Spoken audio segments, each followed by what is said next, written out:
And speaking of pets, Levi is back. Halloween is a fun time of year for the kiddos. But what about the pets during Halloween? Dr. Lisa Peters is a veterinarian in the Fox Valley with the Fox Valley Animal Referral Center. And she is back to talk about Halloween and your pets. And congratulations.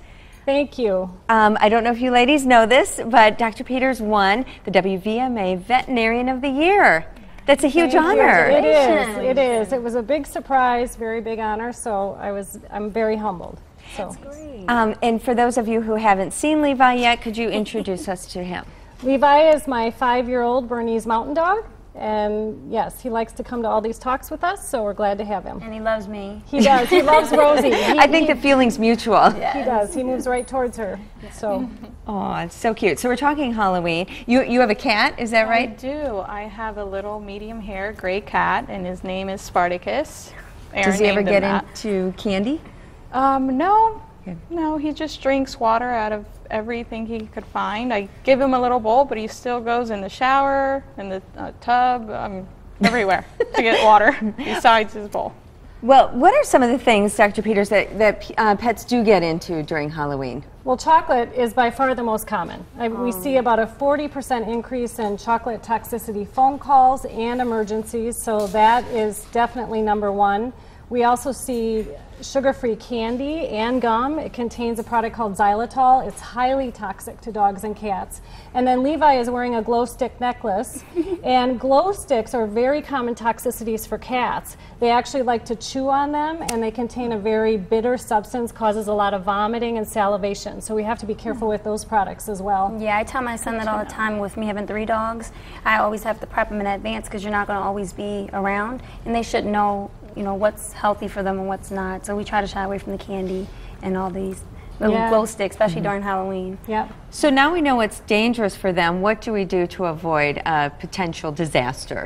Well, we certainly, with the candy bowls, have to try to keep them away from the edges of the counters. And if you have pets that like to jump on counters, like cats, you have to try to keep a lid on the candy bowls. And if you have children in the house, they like to hide candy in their bedrooms. And so we want to make sure that we try to keep the candy out of the bedrooms. And then certainly keeping our trash cans covered and closed, because cats also like to get into the trash and get into the wrappers. Same with big dogs. So we have to be careful with that as well. Let's talk about trick-or-treating too, because that can be stressful for dogs, cats. You know, they run and hide, or maybe not. You know, what should we think about on Halloween night when trick-or-treating is happening? It's a really anxious time for pets. They don't like seeing children in scary costumes, and the doorbell's ringing all the time. And so sometimes we have to actually just put our pets in a quiet room, or maybe put them in a kennel for the evening. It's also, the door is opening and closing a lot, and we've actually seen some pets escape. They can get lost, or the worst case scenario would be they get out and get hit by a car, and we certainly don't want to see that. So we just have to be really conscientious on how they're behaving on that evening. Rosie, you have 3 dogs. Yes, I do. And what are their names? Well, Hazel, Bello, and Ace. Now, do you ever dress them up? I do actually. This year, Hazel is going to be Hello Kitty. She has hazel eyes and she's like chocolate. And Bello is going to have like a tuxedo type of top. And Ace always is like, he's going to be Tigger. And Dr. Peters, what should people know when it comes to costumes? Because some of them aren't the greatest for pets. The costumes are really cute. We just have to make sure that they can move in them very freely. They don't become tangled in them. They can always breathe. They can bark. And we certainly don't want to leave them unattended in the costumes. And so you just want to make sure that they're safe costumes and keep for it them. simple. Like for girls, you can put like a little tutu, and they make them in the stores where the front area, there's not so much going on, so they're not as uncomfortable, because that area could be sensitive, right? The under part. So, and then for the boy dogs, like a simple shirt. Like I want to know how you Levi found a has big on. enough costume for I Levi. know. This is actually a men's t-shirt. Nice. It was the only thing we could find to fit him.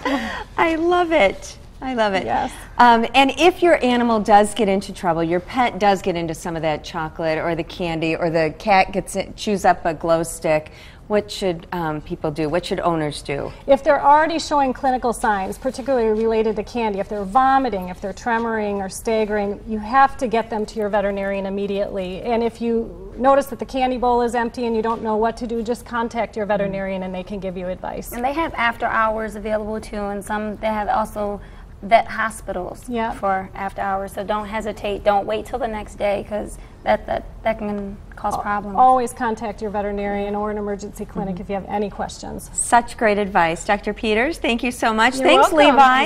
You're welcome. Always such the perfect gentleman on the Better Half. You'll have to come back sometime soon. Thank you. Coming up on the Better Half, have you seen this video?